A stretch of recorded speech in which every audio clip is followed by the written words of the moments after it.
تو یہ بات حضرت عمر پیارے پیغمبر جناب محمد رسول اللہ سے پوچھنا چاہتے ہیں کہ یا رسول اللہ،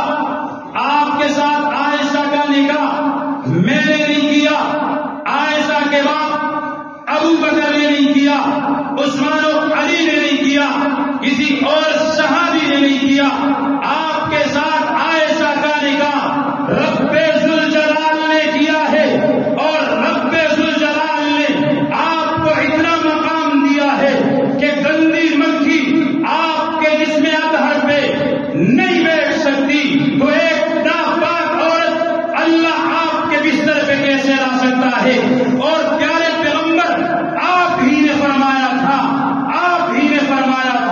کہ واحد عائشہ کا بستر ایک ایسا بستر ہے کہ جب میں عائشہ کے بستر پہ جاتا ہوں تو رب کا قرآن نازل ہوتا ہے۔ نعرہ تکبیر، حضرت عائشہ کی پاک دامنی کی گواہی دی ہے